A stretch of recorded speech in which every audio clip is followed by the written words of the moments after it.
So thanks a lot for doing this. I really appreciate it. This is, we're celebrating episode 200. Technically, we're breaking it into 4 episodes for this episode because we only got to 197 and we needed to record. So I think this is technically, we're calling episode 198. Okay.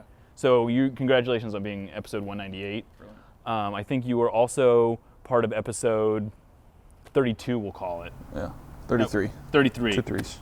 Those were good times. And I really appreciate you've been one of our, still to this day, 4 years ago, that is one of the interviews that we talk about it as being like one of the good times of the show. And we really enjoy you. We thought to see a new side of you.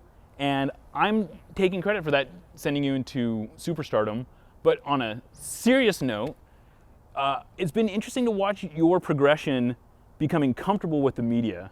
And I'm curious, before you came to the Sounders, how much experience did you have talking to reporters? What was your experience with the media? Yeah, I think close to zero. I mean, I was obviously the first year in Columbus, I wasn't playing at all, so there was no reason to have any sort of communication. Barely had communication with the coaching staff. Siggy was a monster. At the time. I mean, it is what it is, when you're out, it's all the focus is on winning, Sure. And if you're not part of it, it's an unfortunate side of the game that not a lot of people get to see and understand, how much that can affect a player, most importantly. But back to topic, no pity party here.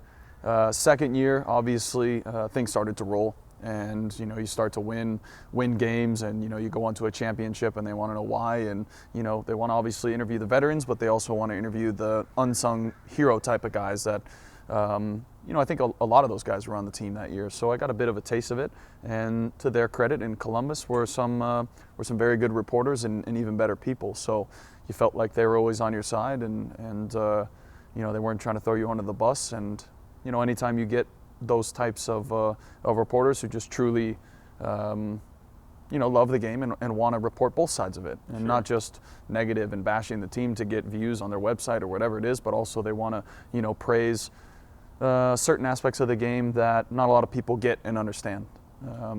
So yeah, a lot of that over the years. Coming to Seattle, obviously much more attention on the team, and so being with Ziggy, coming here, that connection, maybe that's when it started. I remember the first time I talked to you in 2010, it was, I want to say it was at a point where you were, I think you had maybe just played forward at Toronto. Yeah. And there was kind of a building narrative among the fan base that it's like, what is Brad Evans doing on the field? Yeah. And I felt like you had this very kind of seemed very skeptical that someone wanted to talk to you, and you were kind of ready, you had your guard up a little bit, and then as the interview went on, you seemed to kind of loosen up, like, oh, he's not here to get me.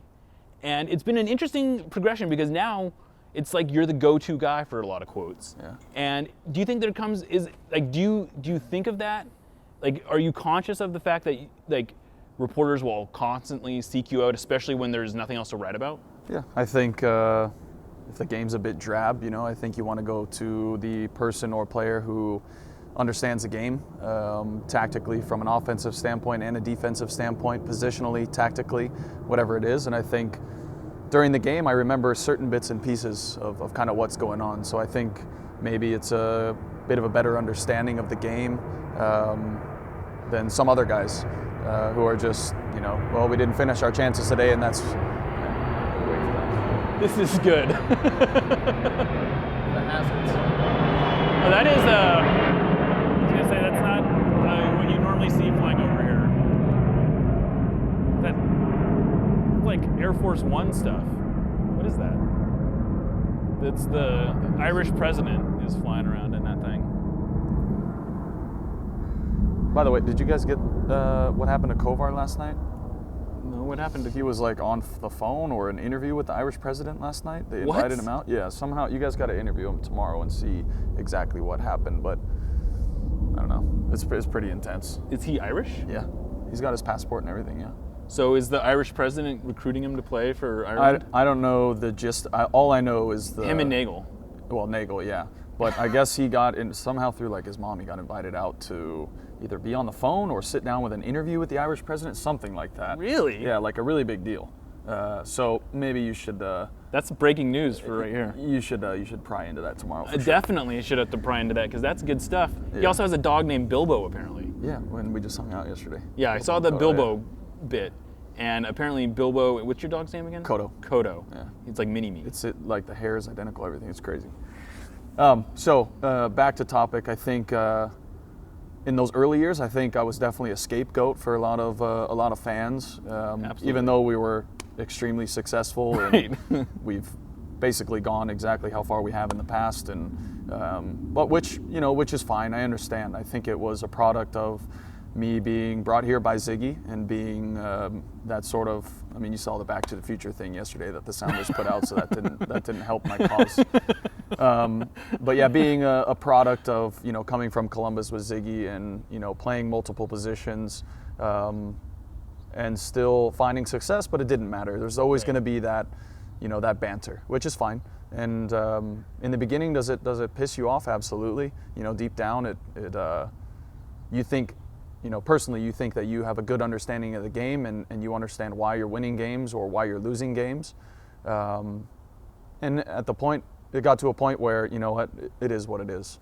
And then it eventually got to a point where, okay, there's a reason why, he's on the field and there's a reason why the team's successful and, you hope to be a big part of that. And so, but yeah, when it gets drab, I think each one of us has a different understanding of the game. So, you did the best you can to appease reporters, I guess.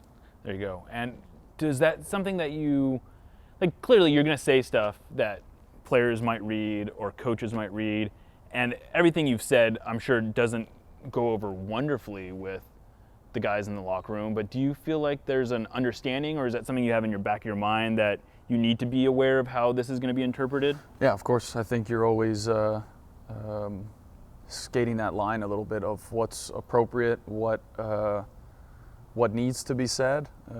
Sometimes after a game, it's difficult after a loss to come in and, you never want to point fingers. And I don't ever want to be the guy to point fingers when my game isn't perfect. So I have no place to point fingers generally. But you always want to be able to get the message across that, from top to bottom, it wasn't good enough. And instead of singling out certain things, I think dancing around the issue, saying, it's our responsibility in the back to get the ball as quick as we can, to get it to the midfielders, to allow enough space to get it to the forwards in good positions. That's an example of if the forwards aren't seeing the ball enough. So I think it's dancing around. And if I don't think the coaches did a good enough job preparing us, then I'm going to say skate around the issue and be enough for, the coaches to understand, but not completely throwing them underneath the bus and saying, I didn't feel like today we were well prepared enough. And so I think it is skating that fine line, but also understanding that at the end of the day, you have to look at yourself and did you do enough that day to help the team win. Fair enough. All right, one word to describe Eric Freeberg. Weird. One word to describe Siggy. Legend. One word to describe Adrian. Business. Who do you think you are? No. What gives you the right? Never mind. Best dog park in Seattle. Marymore. And what's the one place you take out-of-town visitors when you want to impress them? I'll take them to Ballard. And what's the one restaurant you always recommend? Right now, Maono, West Seattle. And how about, you are known to be a cooking aficionado. What's your signature dish? Gosh, my signature dish. I make a really good chicken cacciatore. Fair enough. Well, that's it. That's all I have for you. You handled those well. Thanks for having me. Yeah, thank you. I really appreciate it, Brad. Thanks. Good luck on Sunday, and best of luck for the rest of the season, because we got to buckle in here, right? It's going to be crazy, dude. Crazy. 7 games. All right, thanks a lot. And that was episode, we're going to call it 198 of Nos Audietis. So, perfect. Congratulations. Thank you. All right.